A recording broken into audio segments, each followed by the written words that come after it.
Téléspectateurs d'Ecclesia TV, nous sommes très heureux de vous retrouver dans le cadre donc de votre émission mariale sur la télévision nationale catholique. Vous êtes à votre émission Marie qui es-tu dans le cadre donc de notre projet d'information et de formation. Nous avons le devoir de passer la bonne information mariale, la bonne formation, pour que tous ces dévots, ces milliers de dévots de la Vierge Marie que nous sommes à travers la Côte d'Ivoire et le monde, que nous puissions naturellement aller à Jésus par Marie avec de bonnes habitudes. Et aujourd'hui, nous avons donc une émission toute spéciale, une émission qui ouvre sur la Pâques du Seigneur, ce bon temps qui consacre la religion catholique et surtout notre chrétienté. Voilà ce qui fait de nous justement le peuple de Dieu, le peuple chrétien. Et aujourd'hui, le thème qui nous impose justement d'avoir eu donc à inviter le révérend père Marc-André Maoutillon, voilà, c'est Marie à la résurrection de son fils. Marie à la résurrection de son fils. Et donc pour en parler, nous sommes avec le père Marc-André Maoutillon, à qui nous souhaitons la bienvenue sur ce plateau. Merci beaucoup. Merci, révérend père, d'avoir donc accédé à notre sollicitation. Tout le plaisir est pour moi de pouvoir enseigner le peuple de Dieu et surtout de parler de celle-là même qui est la mère de notre Seigneur et qui est notre mère à tous. Vraiment, nous sommes très heureux, très très heureux. Le père nous disait à la préparation donc de cette émission qu'ils ont le devoir d'enseigner, parce que ça fait partie de leur prérogative, enseigner, gouverner et sanctifier le peuple. Et donc, il est dans sa fonction d'enseignant et il est très heureux d'être avec nous. Je voudrais d'emblée vous le présenter parce que pour les habitués donc, de notre émission Marie qui est sur Ecclesia TV, c'est assurément la première fois qu'il fait donc son apparition comme la Vierge Marie. Et donc, il va falloir compter avec lui désormais. Il nous a confié que tant qu'il pourra, ben, il viendra. Voilà. Alors, donc, nous sommes avec le père Marc-André Maoutillon. Il a été ordonné prêtre de Jésus-Christ le 9 février 2019. Voilà. Et tenez-vous bien, il est membre du tribunal ecclésiastique diocésain d'Abidjan. Voilà, membre du tribunal ecclésiastique diocésain d'Abidjan. Il est chargé des contentieux au service de la domanialité de l'archidiocèse. Et il est vicaire dominical en la paroisse Saint-Jean de Cocody. Nous profitons pour saluer le curé donc, de cette paroisse, le père Anigori. Le père Hippolyte Anigori. Voilà, Hippolyte Anigori, qui lui aussi nous donne des capsules de formation. Un grand fils de la Vierge Marie, mais c'est pour respecter aussi l'image de Jésus qui rend la Vierge Marie à Saint Jean, qui est son disciple bien-aimé. Et nous avons pu prendre la Vierge Marie chez nous. Ne vous inquiétez pas. En tout cas, c'est bien dit. Alors, révérend père, nous parlerons donc de Marie à la résurrection de son fils. Déjà, qu'est-ce qui vous inspire ce thème? Eh bien, pour bien comprendre ce thème, il faut que nous puissions aller en profondeur de ce mystère de la résurrection, de ce mystère aussi de l'incarnation de notre Seigneur Jésus-Christ, j'allais dire de notre frère Jésus, parce que nous sommes les fils de la Vierge Marie. Et ce mystère de l'incarnation va commencer d'abord par l'annonciation, le fait que Marie reçoive de l'ange Gabriel une parole qui pourra résonner plus tard à la résurrection. Je voudrais qu'ensemble nous puissions nous rappeler comment l'ange vient et il lui dit « Sois sans crainte, Marie, tu as trouvé grâce auprès de Dieu ». Cette phrase que l'on retrouve dans l'évangile selon saint Luc va être retrouvée également plus tard dans l'évangile selon saint Matthieu au chapitre 28. Et nous allons voir, mais progressivement, comment nous partons de l'annonciation pour pouvoir mieux comprendre ce mystère de la résurrection. À l'annonciation, Marie doit recevoir le corps de Jésus, c'est-à-dire qu'elle doit recevoir en son sein celui qui est le Fils de Dieu, celui qui vient sauver le monde. Et si nous regardons bien, nous voyons que à la croix, Marie reçoit également le corps de son Fils, mais un corps inerte. Elle reçoit, avec cette image de la Pietà, le corps mort de Jésus, mais elle garde cette espérance, elle garde cette foi. Elle se remémore toutes ces paroles de l'ange qui lui ont dit « Tu as trouvé grâce à tes yeux, aux yeux du Seigneur ». Et cette grâce, c'est de porter en elle et de porter sur elle maintenant le sauveur de l'humanité. Alors Marie pourra relire ces événements de la croix à partir des paroles reçues à l'Annonciation. Celle-là même qui a porté le Fils de Dieu sait que Dieu ne peut pas mourir. Alors, elle devient pour nous un signe d'espérance en la résurrection. Voilà pourquoi Matthieu, dans son chapitre 28 et dans les premiers versets, va nous dire que Marie de Magdala et l'autre Marie allèrent au tombeau. Elles vont recevoir la nouvelle de l'ange qui va leur dire « Soyez sans crainte ». Marie pourra alors se souvenir de toutes ces paroles. « Sois sans crainte, tu as trouvé grâce auprès de Dieu. Soyez sans crainte, celui que vous cherchez n'est plus dans le tombeau, il est ressuscité. » Marie fait une relecture. C'est ce que Luc nous disait dans le chapitre 2, au verset 51, si je ne me trompe pas. Marie gardait tous ces événements dans son cœur. Eh bien, elle les garde dans son cœur pour pouvoir les faire sortir un jour. Et c'est ce jour de la résurrection, ce matin de Pâques, où Jésus les invite, Marie de Magdala et Marie, sa mère, dans l'évangile de Matthieu, à aller annoncer à ses disciples d'aller en Galilée. Et c'est là qu'ils le verront. Marie, comme Marie de Madeleine, Marie Magdala, est aussi disciple de la résurrection du Christ, mais avec une autre perspective que Marie, parce que le texte nous dit qu'elles étaient saisies de crainte et de grande joie. Saisies de crainte et de grande joie. Cette joie, c'était sûrement celle de Marie, qui voit l'accomplissement de tout ce qui a été dit par l'ange, par le vieillard Siméon. Une épée te transpercera le cœur. Celui que tu vas mettre au monde sera la cause et le relèvement de beaucoup en Israël. Et elle voit comment toutes ces paroles s'accomplissent dans la vie de son fils Jésus et également dans sa vie. Marie est alors pour nous un réceptacle de la parole de Dieu qui se fait chair et qui s'accomplit. À la résurrection, Marie va prendre aussi un autre tournant parce qu'elle est celle-là qui va pouvoir être pour l'Église ce modèle d'espérance, ce signe de la présence de Dieu, ce signe de l'unité que nous devons avoir autour de la parole de Dieu qui s'est fait chair en Jésus-Christ et qui, malgré le temps qu'elle prend, se réalise toujours. Très bien. Ben, c'est un bon pédagogue que le Père parle donc du principe donc de l'annonciation. Voilà, justement parce que à la résurrection, nous sommes pratiquement, je pense, au bout d'un cycle. Et mais le Père a bien voulu, un bon pédagogue, comme je le disais, commencer par l'annonciation, pour situer bien évidemment le cadre, pour que nous puissions véritablement comprendre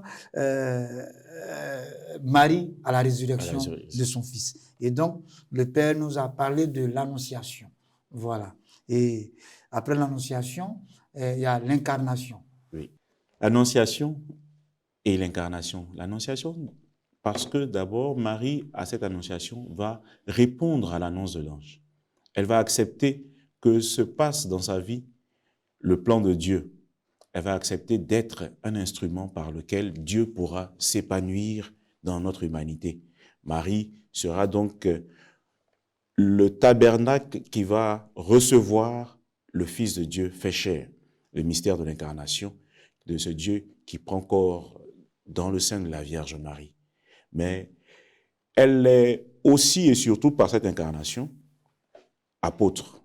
Et nous connaissons tous ce chant populaire qui dit que la première en chemin, Marie, tu nous entraînes à risquer notre vie aux imprévus de Dieu. Eh bien, si elle est la première en chemin, c'est parce que nous aussi, nous devons aller pas à pas derrière Marie, à cette école de Marie, pour être des réceptacles du Seigneur, pour être nous aussi des tabernacles qui annoncent que notre Seigneur est avec nous. Il faudrait que nous puissions, comme Marie, être nous aussi Emmanuel, Dieu avec nous. C'est subtil et c'est très important hein, ce que le Père dit. Marie est la première en chemin, nous, après elle. Voilà. Nous devons aller avec Marie. Et où est-ce que nous devons aller avec Marie? D'abord au chemin de l'annonce, annoncer à Élisabeth que nous avons aussi en nous le Seigneur qui grandit en nous, mais surtout, nous devons la suivre sur le chemin de la passion. Parce que de toutes ces personnes qui suivaient Jésus de la Galilée à la Judée, il n'y avait que peu de personnes. Et Marie était parmi ces personnes qui étaient au pied de la croix. Rappelez-vous ces paroles de Jésus qui dit à son disciple, « Voici ta mère. » Et depuis ce jour, ce disciple bien-aimé prie chez lui, Marie, mère de Jésus.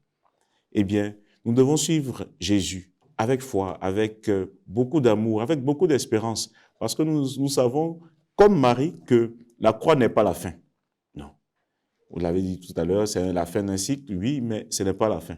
Parce que notre Dieu, qui est un Dieu tout-puissant, ce Dieu de la vie, ne peut pas être vaincu par la mort. La preuve, le 3e jour, ces mêmes dames, Marie de Magdala et l'autre Marie, vont au tombeau pour constater que ce Verbe de Dieu, qui était peut-être arrêté par la mort, mais ne s'est pas arrêté, mais a continué son cycle de vie par une vie qui n'aura plus de fin, une vie de ressuscité. Et là encore, c'est le début d'un autre cycle pour Marie, de pouvoir annoncer cette résurrection. Et Jésus le disait dans l'évangile selon saint Matthieu toujours, « Allez dire à mes disciples de se rendre en Galilée, c'est là qu'ils me verront. » Eh bien, à partir de la résurrection, Marie devient pour nous ce témoignage du Christ ressuscité, de l'amour de Dieu qui a été porté à la croix, qui est mort pour nous sauver, mais de cet amour qui est plus fort que la mort, qui est plus fort que le péché et qui nous appelle à pouvoir témoigner de ce que nous avons reçu. Bien, alors, suivant Marie, nous devons nous aussi être le réceptacle de Jésus, tabernacle également du Christ, oui, comme Marie l'a été, et puis donc pouvoir nous aussi vivre les expériences que la Vierge Marie a vécues. Pas forcément vivre les expériences, mais plutôt marcher sur ces chemins. Parce que les expériences que la Vierge Marie a vécues, eh bien, je peux me permettre, dans mon état de petit théologien, de dire que personne ne pourra les vivre. Plus personne ne pourra mettre au monde le Seigneur Jésus. Mais par contre, Marie nous donne de pouvoir marcher sur les chemins pour rencontrer le Christ. Premier chemin que Marie nous montre, c'est le chemin de l'humilité. Voilà. Elle qui a été la mère du Sauveur, elle qui est la mère de celui qui a fait tant de bien en Israël et dans les rues de Galilée et de Judée, elle n'a jamais levé la voix pour revendiquer son rang de mère de Dieu. Non, Marie nous montre le silence, Marie nous montre l'humilité. Je suis l'humble servante du Seigneur, qu'il me soit fait selon sa parole. Après l'humilité, deuxième chemin, l'obéissance. Comment? Moi, la mère de mon Sauveur, moi, la mère de Dieu, je peux être envoyé par, je peux dire, permettez-moi l'expression, mon fils, allez en Galilée, allez annoncer à mes disciples qu'ils doivent se rendre en Galilée. Et je vais, simplement, obéissance. Marie ne fait que répéter ce que le Christ lui-même lui a appris depuis son sein, depuis le temps où elle a vécu avec lui. Parce que nous connaissons tous cet hymne de Saint Paul aux Philippiens qui nous dit que le Christ Jésus, ayant la condition de Dieu, ne retint pas jalousement le rang qu'il égalait à Dieu, mais il s'est anéanti, il s'est abaissé, et Dieu l'a exalté. Et Dieu l'a rendu plus grand que tout, afin que sur la terre, dans les cieux et comme dans les enfers, tous genoux fléchissent. Eh bien, Marie nous montre comment nous aussi nous pouvons, comme elle a dit dans ce Magnificat, nous faire tout petits, nous abaisser pour que le Seigneur puisse nous élever.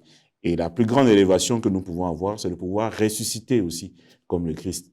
Donc Marie nous montre comment il nous faut mourir à nous-mêmes, laisser Dieu vivre en nous, et par le fait que Dieu vive en nous, nous puissions aussi ressusciter pour une vie qui n'aura pas de fin. Père Marc-André, Marie dans la passion, parce que c'est une étape. Oui. Marie à l'Annonciation, Marie à l'incarnation, Marie à la passion de son fils. Marie à la passion de son fils, je voudrais commencer par un psaume que nous connaissons tous, le psaume 22. Le Seigneur est mon berger, je ne manque de rien. Si le Seigneur est notre berger, c'est parce qu'il nous mène, nous, son troupeau composé de brebis. Mais cette brebis docile, c'est la Vierge Marie.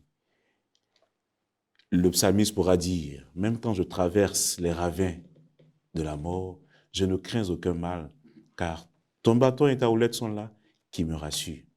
Marie, à la passion du Christ, est comme cette brebis qui traverse ses ravins de la mort, qui voit son fils unique en train de mourir, souffrir, qui voit le juste que l'on malmène, que l'on maltraite, mais qui le regarde avec un autre œil.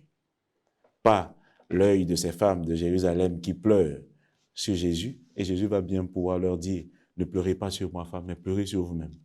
En d'autres termes, si vous regardez avec l'œil humain, et si votre chair est meurtrie parce qu'un innocent est condamné, c'est vous qui êtes les plus à plaindre. Là où un bandit a été relâché. Voilà. Barabbas. C'est vous qui êtes les plus à plaindre. En d'autres termes, je me permets l'expression, hein, arrêtez de faire, bon, je me permets vraiment l'expression, le béret spirituel. Non. N'allez plus regarder les choses des yeux humains. Allez en profondeur des choses. Faites comme Marie pour voir que cette passion, cette souffrance de Jésus, c'est ce qui nous vaut le salut. Et nous devons alors nous réjouir, comme Marie, ou du moins rester serein devant ces événements, ne pas s'affoler, pour que Dieu puisse mieux agir par nous. Donc Marie à la croix, elle est le signe de cette sérénité, le signe de cette brebis docile qui marche dans les ravins de la mort, mais qui ne craint rien, parce que Dieu est avec elle.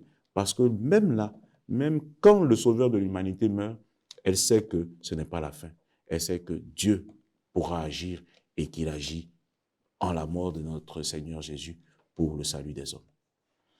Alors, donc toute la sérénité de la Vierge Marie à la passion invite le peuple de Dieu à une sérénité devant les difficultés. Bien sûr, effectivement, pour avoir cette sérénité, il nous faut véritablement ce qu'on appelle un background, c'est-à-dire un lourd bagage spirituel, une profondeur d'âme. Il nous faut creuser au-dedans de nous pour laisser Dieu nous emplir, pour que nous puissions nous aussi être sereins devant les événements de notre vie. Marie vient nous montrer comment, en acceptant le Christ, nous pouvons voir d'un autre œil les événements que la vie nous propose. Marie vient nous montrer comment, en nous laissant remplir par Dieu, nous puissions être pour les uns et les autres qui nous regardent, pour nos frères et sœurs, des témoins de cette sérénité, comme je l'ai dit, de cette égalité d'âme, une âme égale et silencieuse qui ne craint ni les terreurs, ni les obstacles, ni les fléaux, mais qui reste calme, sereine parce qu'elle sait que Dieu agit. Eh bien, cette profondeur d'âme doit pouvoir se créer par l'humilité, le chemin de l'humilité qui est le chemin même que Jésus nous a montré. L'humilité, mais aussi et surtout l'acceptation de la volonté de Dieu. Il faudrait que, en tant que chrétien, en tant que fils de Dieu, en tant que fille de Dieu, en tant qu'enfant de ce Dieu qui n'est qu'amour, nous ayons assez de force et de foi, assez d'amour pour Dieu, afin que nous puissions lui faire confiance et nous laisser agir dans nos vies. Je le disais tout à l'heure, en prenant l'exemple de la brebis. Brebis, mouton, caractéristique du mouton, c'est celui qui ne réfléchit pas, voilà, qui accepte ce que son berger dit. C'est celui qui suit le berger partout où il part. Donc, je me permets encore l'expression, d'être comme Marie, de véritables moutons spirituels, moutons en griffe de Jésus, pour se laisser guider par lui, afin de pouvoir rester chaque fois serein, d'aller sur les prés d'herbes fraîches, d'aller vers les eaux paisibles, mais d'aller aussi à travers les ravins de la mort, sans que nous puissions être inquiétés par qui ou par quoi que ce soit. Alors, mon père, je réagis tout de suite sur ce que vous avez dit, parlant donc de background spirituel, devant donc les difficultés, demander donc la sérénité de la Vierge Marie. Mais justement, quel conseil vous pouvez peut-être donner au peuple de Dieu qui nous suit quant à ce background spirituel-là, pour garder la sérénité? C'est composé de quoi? Pour garder la sérénité. Quel est l'exercice, ou bien quels sont les exercices spirituels auxquels les chrétiens doivent se soumettre pour justement être propriétaires de ce background spirituel et demeurer serein face à toutes les situations de la vie? Le premier élément qu'il faut avoir dans ce background spirituel, c'est l'intimité avec le Seigneur. Cette intimité passe d'abord par la prière et par la plus grande des prières qui est la messe. Voilà. il faudrait que nous puissions participer à la messe, il faudrait que nous puissions visiter le Seigneur, que nous puissions faire de lui notre ami. Un ami que nous allons visiter au Saint-Sacrement, un ami que nous allons avoir près de nous, en l'invitant chaque jour par la prière quotidienne, par la prière spontanée qui jaillit du cœur, par ces oraisons jaculatoires qui vont nous aider à pouvoir traverser les heures du jour, mais aussi et surtout par la formation. Mon peuple périt faute de connaissance. On n'a plus besoin de citer ce verset, mais il faudrait plutôt le rendre actuel et surtout lui donner une vérité qui n'a plus son sens. Mon peuple périt faute de connaissance, donc mon peuple vit à cause des connaissances qu'il acquiert. Pour connaître quelqu'un, pour l'aimer, du moins pour aimer quelqu'un, il faut d'abord le connaître. Pour que nous ayons ce background spirituel, il nous faut pouvoir chercher à acquérir le savoir sur Jésus, le savoir sur ces êtres humains qui ont pratiqué ce chemin de la sainteté et qui sont pour nous tant et tant de modèles que nous pouvons imiter. Voilà. Donc, ce sont là quelques astuces, quelques éléments que le Père donc, nous donne pour justement être propriétaire d'un background spirituel assez conséquent qui nous permettent, nous, Père de Dieu, en chemin, de pouvoir tenir devant toutes ces difficultés de la vie qui nous viennent de toutes parts. Aujourd'hui, la vie est un peu plus difficile encore et cela, malheureusement, souvent nous renvoie à nous déconnecter alors qu'il faut rester serein comme la Vierge Marie. Bien sûr. Elle a fait l'expérience de l'extrême. Bien sûr, il faut rester serein comme la Vierge Marie. Et il faut, pour en revenir au thème de la résurrection, il faut être comme Marie au lendemain de la résurrection. Les apôtres étaient tous regroupés autour de Marie pendant qu'ils attendaient le Saint-Esprit. Et Saint Luc va nous dire qu'ils étaient là en prière autour de la Vierge Marie. Nous, chrétiens, apôtres d'aujourd'hui, nous devons aussi nous mettre en prière autour de la Vierge Marie pour recevoir d'elle cette sérénité qui contamine. Nous devons aussi être pour nos frères et sœurs des images de cette sérénité, des images de, je me permets de dire, la Vierge Marie au milieu de ses apôtres. Que nous puissions d'abord évangéliser par notre présence, mais évangéliser aussi par notre prière. Marie nous montre l'exemple avec les disciples du Christ.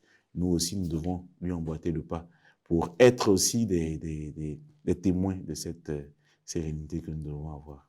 Donc, ça relève d'un exercice spirituel. Un grand exercice individuel. Spirituel, individuel et même communautaire. Parce que c'est vrai qu'on a l'habitude de dire que le salut est personnel, la foi est personnelle. Non, mais la foi aussi se nourrit des expériences des uns et des autres. La preuve, Jésus lui-même vient sur la terre pour nous montrer l'exemple. Et il nous donne des frères et sœurs aînés qui nous montrent aussi par quel chemin il faut passer. Donc, si nous savons que nous avons déjà atteint un certain niveau spirituel, nous ne devons pas baisser les bras, nous devons prendre avec nous nos frères et sœurs. Si nous savons que nous n'avons pas de niveau spirituel, il faudrait que nous puissions nous rapprocher. Et la première personne de qui il faut se rapprocher, c'est bien entendu la meilleure des disciples, la Vierge Marie. Voilà. Voilà, qui est clair. Et Marie nous a donné donc pour modèle. Voilà. Bien sûr. Marie est le modèle même de l'Église d'abord. Modèle de l'Église parce que, rappelons-nous, Jésus nous disait, qui est ma mère, qui sont mes frères, ceux qui écoutent la parole de mon Père et qui l'accomplissent. Voilà. Marie est celle qui a entendu la parole de Dieu et qui l'a mise en pratique. Marie est celle qui a donné sens à la parole de Dieu. Et aujourd'hui, comme modèle, Marie nous demande à nous, chrétiens, nous, fils et filles de l'Église, fils et filles de la Vierge Marie, ses enfants, de pouvoir répondre aussi à l'appel du Seigneur, de pouvoir être ces lieux où le Seigneur pourra s'épanouir. Sois sans crainte, tu as trouvé grâce auprès de Dieu. Il faudrait que nous aussi, on puisse nous dire, Germain, sois sans crainte, tu as trouvé grâce auprès de Dieu. Marc-André, sois sans crainte. Et puis, tout le monde pourra donner d'autres noms, Isabelle, Jean-Yves, voilà. Tout le monde pourra donner son nom et se dire, sois sans crainte, tu as trouvé grâce auprès de Dieu. Mais ne pas se dire pour se consoler, mais le dire véritablement pour annoncer la vérité de ce que nous sommes. Des fils et des filles de ce Dieu qui est chemin, vérité et vie, tout amour et miséricorde. Des fils et des filles de ce Dieu qui est lumière et qui fait de nous lumière du monde et celle de la terre. Il faudrait que nous puissions retrouver ce chemin de la vérité, de notre état, à travers la Vierge Marie qui nous donne, comme je disais, le chemin à suivre, la marche à suivre et surtout qui est présentée pour nous comme modèle. Je rebondis sur ce que vous avez dit tout à l'heure parce que là, vous avez donné une autre tournure, une autre explication, un autre sens. Parce que bien souvent, sur cette parole-là, qui est mon père, voilà, souvent on taxe le Christ d'avoir été, alors que là, Non, mais vous voilà. avez donné une explication assez fluide et qui vraiment prend le contre-pied des explications que nous entendons dehors. Il faudrait que nous puissions voir que entre Jésus et Marie, il y a une très grande complicité. Une très grande complicité. Et là, l'explication l'a confirmé. Voilà, et je voudrais même prendre un autre passage dans Jean 2, où le Christ demande à sa mère, mais femme, que me veux-tu? Mon heure n'est pas encore arrivée. Mais c'est pour nous dire déjà que Marie sait de quoi son fils est capable. Quand elle lui dit, ils n'ont pas de vin, et qu'elle dit, après la réponse du Christ aux disciples, aux serviteurs, faites tout ce qu'il vous dira. Eh bien, qui sont mes frères? Qui est ma mère? Ceux qui entendent la parole de Dieu et qui l'accomplissent. Faites tout ce qu'il vous dira. Cette parole de la Vierge Marie aux serviteurs, eh bien, c'est la clé de tout ce que nous recherchons. C'est la clé de notre bonheur. C'est la clé de notre salut. Faites tout ce que Jésus dira. Lui, la parole de Dieu. En d'autres termes, accomplissez cette parole de Dieu. Soyez ses frères, soyez ses pères, soyez ses mères, comme lui-même il le dit. Voilà. En tout cas, désormais, vous avez une très belle explication.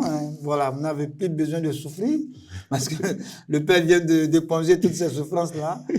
Bien souvent, quand ces versets-là sortent, les gens ont du mal, alors que voilà que un prêtre de l'Église nous l'explique de façon très claire, avec une très belle compréhension, et ça vraiment ça nous soulage. Ça nous soulage. Je vous en prie. Voilà, c'est tout l'intérêt donc d'être très attentif et d'être attaché à votre émission Mariale, Marie qui est sur Ecclesia TV. Nous avons donc pour mission de vous porter la bonne information, de vous soulager pour ceux qui ont encore des doutes dans votre dévotion mariale et de conforter ceux qui ont vraiment ce zèle-là de pouvoir continuer à aller à Jésus par Marie. Et les prêtres de l'Église catholique le font tellement bien que je voudrais déjà par anticipation dire merci au Père Marc-André pour toutes ces explications que nous recevons et qui nous font du bien sur ce plateau. Alors, nous sommes à cette étape-là qui donc parlait de la passion et donc qui invitait le peuple de Dieu à être serein comme la Vierge Marie l'a été au cœur donc de la passion du Christ. Et puis, nous en arrivons à la résurrection. Nous en arrivons à la résurrection. Je le disais tout à l'heure, Marie est apôtre de la résurrection. Marie est celle à qui, dans l'évangile de Matthieu, Jésus demande d'aller dire à ses disciples de se rendre en Galilée et c'est là qu'ils le verront. Marie est porte de la vie parce qu'elle porte d'abord elle-même le Christ en elle et ensuite elle le porte aux autres dans cette vie qui n'aura pas de fin. Allez en Galilée, c'est là que vous le verrez. Le Christ est vivant, il est vraiment ressuscité. Alléluia. Eh bien, nous voyons à travers la Vierge Marie que nous avons nous aussi un devoir. Si la Mère de Dieu n'a pas craint d'aller porter ce message aux disciples de Jésus, eh bien, nous qui sommes, au sens paulinien du terme, des avortons, nous avons aussi ce devoir, à combien plus forte raison, d'aller et de porter ce signe de la résurrection, ce message de la vie de notre Seigneur qui n'a pas de fin. Eh bien, dans cette résurrection, Marie, je le disais tout à l'heure également, trouve tout l'accomplissement de tout ce qui lui a été dit. Marie trouve l'accomplissement du Verbe de Dieu.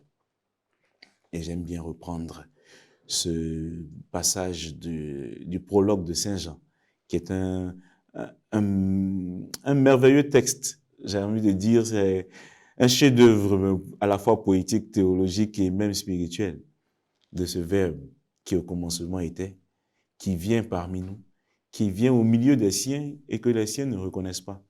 Parce que le jour de la mort de Christ, c'est clair que tous les Juifs qui l'avaient condamné avaient pensé trouver la victoire.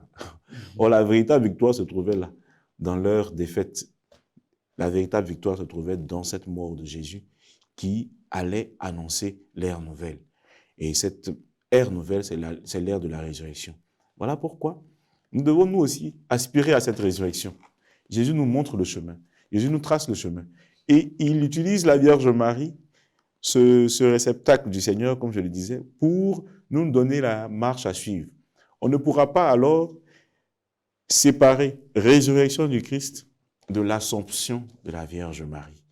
Parce que l'Assomption, qui nous vient du mot assumer, assumere en latin, le fait d'assumer l'Assomption, Marie assume maintenant la résurrection du Christ. Celle qui a fait tout ce que Dieu a demandé peut aujourd'hui monter avec son corps et son esprit dans le ciel. Signe, prémisse de ce que nous aussi nous sommes appelés à faire. Certes, au dernier jour, quand Jésus reviendra, la Bible nous dit que les tombeaux vont s'ouvrir, ceux qui sont morts vont s'élever, eh bien, ils vont ressusciter. Nous aussi, nous serons ressuscités à l'image de la Vierge Marie qui a déjà assumé le fait d'avoir dit oui, d'avoir accompli la parole de Dieu qui lui avait été annoncée. Donc Marie est pour nous ce modèle, ce signe de cette résurrection à laquelle nous devons aspirer, mais qui passe bien sûr par l'annonce de la résurrection du Christ, non seulement par les mots, mais surtout par notre état de vie. Et c'est tout là l'enjeu parce que bien souvent, on se contente de crier victoire, on le chante même tout et tout. On va en Galilée, peut-être que nous y reviendrons tout à l'heure, mais dans les faits, c'est pas toujours évident. Eh bien, le pape Paul VI disait lors de son passage en Ouganda pour la canonisation des saints martyrs de l'Ouganda que l'Église n'a plus besoin de docteurs, elle a besoin de témoins. Le monde également a besoin de témoins plutôt que de docteurs. Ces témoins, ce sont ceux qui disent, mais surtout qui vivent. Ceux qui disent, mais surtout qui vivent. Je le reprends encore, cette parole de la Vierge Marie dans l'évangile de Jean. Faites tout ce qu'il vous dira. Elle le dit, mais elle le vit surtout. Et Marie qui nous présente Jésus. Ton Père et moi t'avons cherché dans l'évangile selon saint Luc, quand Jésus se perd. Ton Père et moi t'avons cherché. Et puis Jésus qui pourra répondre, pourquoi me cherchez-vous? Ne savez-vous pas que je me dois aux affaires de mon Père? Marie garde cela dans son cœur. Elle cherche Dieu dans le quotidien de sa vie, mais elle garde la réponse que Dieu lui donne. Je me dois aux affaires de mon Père. En d'autres termes, ton rôle est déjà fini. Tu m'as donné naissance, oui, mais laisse Dieu agir maintenant en toi. D'où la sérénité qu'elle peut avoir, parce qu'elle sait que tout ce que Jésus va faire, c'est pour honorer Dieu son Père, c'est pour la gloire de son Père. Eh bien, ce signe-là nous est donné pour que nous aussi, à travers notre prédication, les mots que nous allons utiliser, venez prier la Vierge Marie, je le dis, réjouis-toi Marie, comblée de grâce, tout ça, que ça puisse se voir aussi dans notre comportement. Permettez-moi de pouvoir faire cet écart de la prière même que Jésus nous a enseignée. Notre Père qui es aux cieux, que ton nom soit sanctifié, que ton règne vienne, que ta volonté soit faite sur la terre comme au ciel. Je me demande, à part la Vierge Marie, qui sur la terre peut trouver la vérité de ces paroles dans sa vie? Notre Père qui es aux cieux, Marie, fille de Dieu, que ton nom soit sanctifié. Celle-là même qui dit, je suis la servante du Seigneur, qui me soit fait selon sa parole, en sanctifiant ce nom qu'elle aime, qu'elle adore, que ton règne vienne. Qui a fait advenir, qui mieux que Marie a pu faire advenir ce règne de Dieu en la personne de Jésus? Que ta volonté soit faite, et je le répète encore, qu'il me soit fait selon sa volonté. Mais encore, elle est là pour chercher le Seigneur, comme je viens de le dire dans l'évangile selon saint Luc, avec Jésus qui se perd. Ton Père et moi t'avons cherché. Et c'est là son pain quotidien, de pouvoir faire la volonté du Seigneur, de pouvoir le retrouver chaque jour dans sa vie. Pardonne nos offenses, comme nous pardonnons aussi à ceux qui nous ont offensés.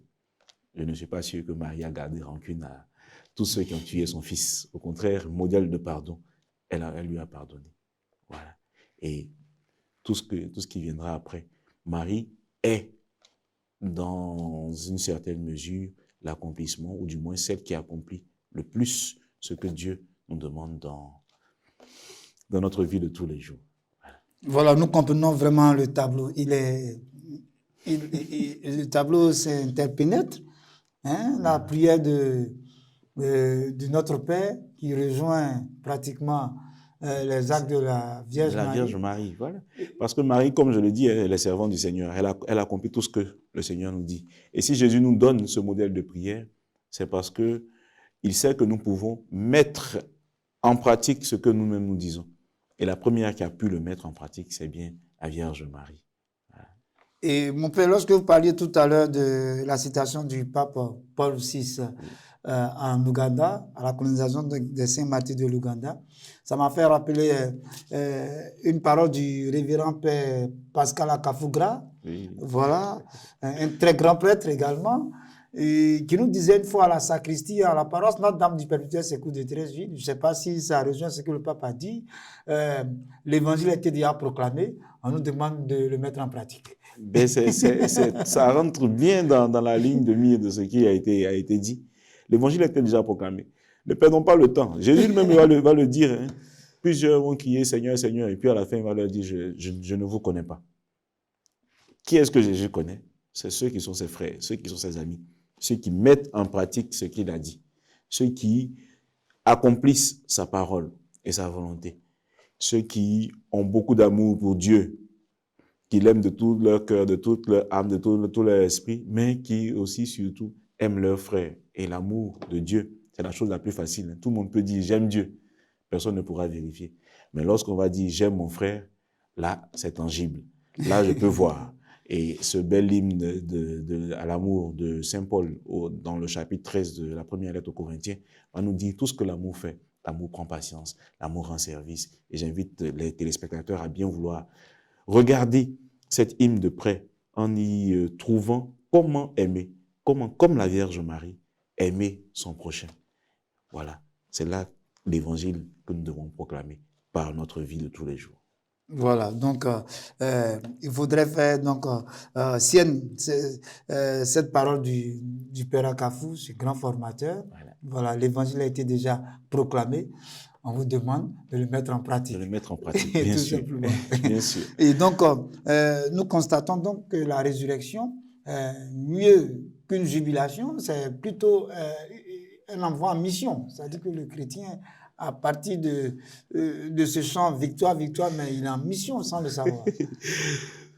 Je voulais taire le nom de ce prêtre, de ce formateur du séminaire qui nous disait que si on avait bien compris le sens de la résurrection, on n'allait pas chanter et danser le jour de Pâques, ou du moins la veille pascale. Parce que Pâques, c'est pour nous le début du chemin de croix. Parce que Pâques, c'est pour nous le début de cette vie qui va répéter ce que le Christ a vécu. Cette vie composée de hauts et de bas, certes, mais cette vie qui nous appelle à dire que malgré ses hauts et ses bas, le Seigneur est ressuscité. Pâques, c'est comme les apôtres, le signe d'une victoire apparente et qui est une victoire éternelle, mais c'est aussi le début d'une mission. Nous savons tous comment les apôtres ont vécu, avec certains qui ont eu la grâce de ne pas mourir crucifiés, d'autres qui ont eu cette grâce de suivre le Christ sur le chemin de la croix, d'autres qui ont été torturés, mais cette mission d'annoncer à temps et à contre-temps ce message de l'Évangile, cette bonne nouvelle de l'amour de Jésus qui est victorieuse du mal, de la mort et de nos péchés. Cette mission d'aller par toute la terre, de faire des témoins, de les baptiser au nom du Père et du Fils et du Saint-Esprit, et surtout de leur annoncer que Dieu les aime. Donc c'est plutôt, j'ai envie de dire, permettez-moi l'expression, comme ceux qui ont eu le bac, mais qui ne savent pas ce qui se passe à l'université. Voilà, avec la résurrection, nous devenons de grands, des étudiants, nous devenons ce que Dieu peut mettre sur le terrain pour annoncer partout et à tout le monde qu'il nous aime et surtout que sa vie n'aura plus de fin. Bien, donc chrétien, tu es prévenu, tu es averti. Voilà ce à quoi te renvoie la Pâque du Seigneur, c'est justement d'être sur le terrain Voilà. On parle comme les militaires sur le théâtre des opérations. Théâtre des opérations.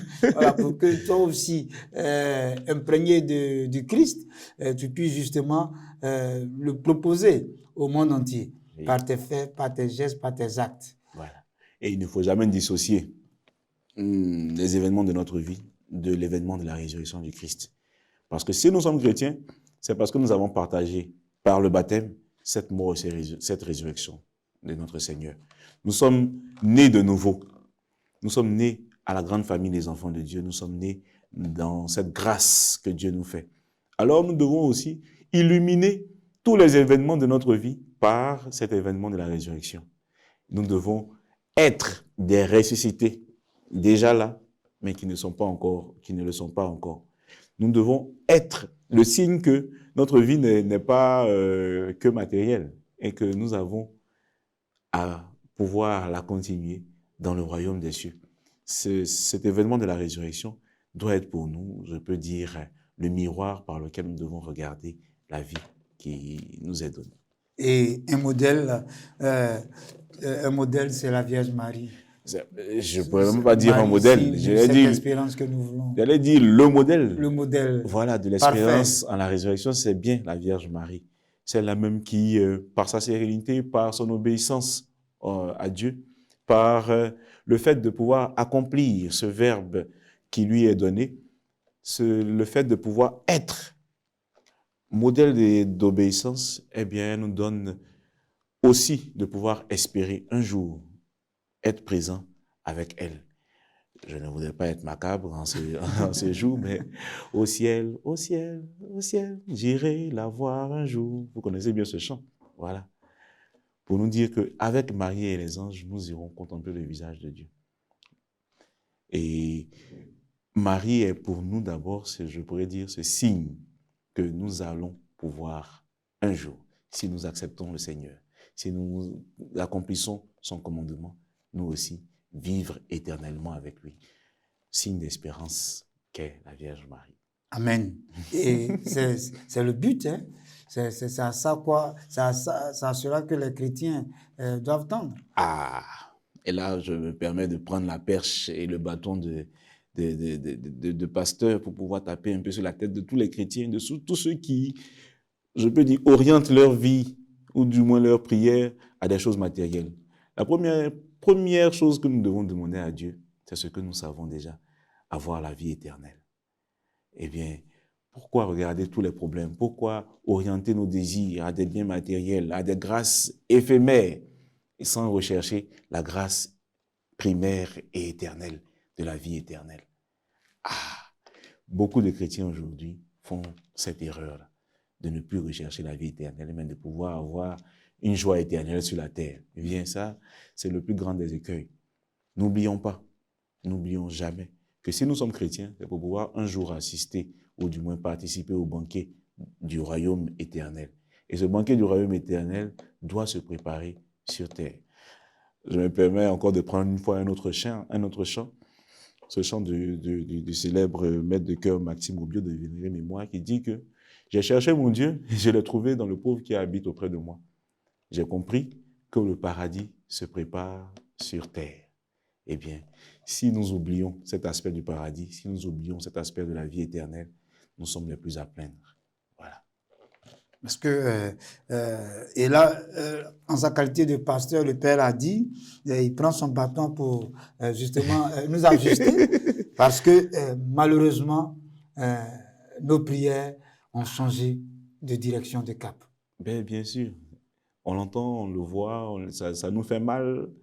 Souvent, on reproche aux prêtres de ne pas toujours parler, mais nous aussi aujourd'hui, je me permets vraiment de le dire, on reproche aussi aux chrétiens d'entendre ce qu'ils veulent entendre, d'écouter ce qu'ils veulent entendre. Voilà. Quand le prêtre vous dit non, il faudrait faire ceci pour avoir la vie éternelle, et que une autre voix là-bas dit venez, vous aurez des grâces nombreuses. Ah, le choix est vite fait. C'est vrai que j'aurai la vie éternelle un jour, mais je vais aller profiter de la grâce d'abord. Voilà. Jésus lui-même nous l'a dit. Cherchez d'abord le royaume des cieux et sa justice, et tout vous sera donné en plus. Si nous sommes sûrs, si nous avons l'assurance que si Jésus nous appelle aujourd'hui et maintenant, nous allons rentrer au ciel, eh bien, quelle joie, quel bonheur, quelle grâce, quel, je ne sais pas, quel bienfait nous allons chercher d'autre que d'avoir ce bonheur de vivre avec le Christ dans son royaume. Si nous sommes sûrs que nous allons entrer dans le royaume des cieux, est-ce que les autres choses de la terre pourront encore nous intéresser? Je ne pense pas. Et à contrario, si nous cherchons les choses de la terre, est-ce que nous sommes sûrs de pouvoir entrer? Est-ce que ces grâces que nous recherchons sur terre ici pourront nous donner accès aussi au royaume des cieux? Seigneur, Seigneur, je ne vous connais pas. Matthieu 25, allez-vous-en, l'un de moi maudit. Voilà. Donc, œuvrons pour que nous puissions être de cette autre catégorie des bénis de son Père, pour qui le royaume a été destiné dès le commencement du monde. Et c'est en cela que Marie devient modèle de l'Église et exemple à suivre. Bien sûr. Parce qu'elle a fait le choix de Dieu et non le choix de toute jeune fille à l'époque qui aurait pu justement suivre son époux et puis voilà. Je voudrais qu'ensemble on puisse relire un verset de Saint Paul apôtre aux Romains au chapitre 12, les versets 1 à 2, qui nous demande, Saint Paul qui parlait aux Romains, qui demandait de pouvoir s'offrir en offrande spirituelle qui plaise à Dieu. Ah, parmi nous les hommes, parmi tous ceux qui ont vécu sur la terre, parmi tous les enfants des hommes, quelle offrande, ou du moins quel est celui ou celle qui a pu s'offrir vraiment, véritablement à Dieu, qui a pu plaire à Dieu, si ce n'est la Vierge Marie, à qui l'ange a dit, tu as trouvé grâce auprès de Dieu. Et bien Marie est l'exemple type de ce que nous devons être, de ceux qui trouvent grâce auprès de Dieu. Certes, on pourra trouver l'argument que Marie a été préservée du péché originel, Marie a été immaculée conception, voilà pourquoi Dieu la préfère à tous les hommes, mais vous l'avez dit, elle n'a pas osé se détourner du choix de Dieu. Nous aussi, nés avec le péché originel, certes, mais lavés de ce péché originel par le baptême, nous avons aussi à ne pas nous détourner du choix de Dieu. Nous avons à pouvoir toujours et partout obéir à la voix de Dieu et ainsi, comme Marie, annoncer par notre vie cette espérance de la vie éternelle, annoncer par notre vie que Jésus est ressuscité, qui règne à travers nous, à travers nos frères et sœurs, et qui règne aujourd'hui, maintenant et dans les siècles des siècles. Nous devons être comme Marie, suivre son exemple pour trouver dans notre vie la présence de Jésus et puis surtout, être ces lumières de ce monde qui est rempli de ténèbres aujourd'hui. Voilà. Merci au Père Marc-André Maoution. Oui. Voilà. On va s'habituer, Père Marc-André Maoution. Je vous le disais donc à l'entame de cette belle émission qu'il a été ordonné prêtre de Jésus-Christ le 9 février 2019. Et depuis cette date, il est membre du tribunal ecclésiastique diocésain d'Abidjan. Oui. C'est ça, hein? Et chargé des contentieux au service de la domanialité de l'archidiocèse. Voilà, donc il a beaucoup de temps à écouter parce qu'il est chargé du contentieux et il règle les litiges, il vide le contentieux. Voilà. Et c'est ce qui caractérise donc le calme, voilà, olympien du Père, sa douceur, parce qu'au contentieux, il faut avoir beaucoup de retenue, beaucoup de temps. Il faut avoir surtout de la patience. Et Marie est un modèle de patience aussi. Je ne l'ai pas peut-être dit, ou bien vous ne l'avez pas dit, mais je suis un grand amoureux de la Vierge Marie. Un grand amoureux de la Vierge Marie, qui est pour moi, je peux dire, le modèle de prêtre même. Voilà.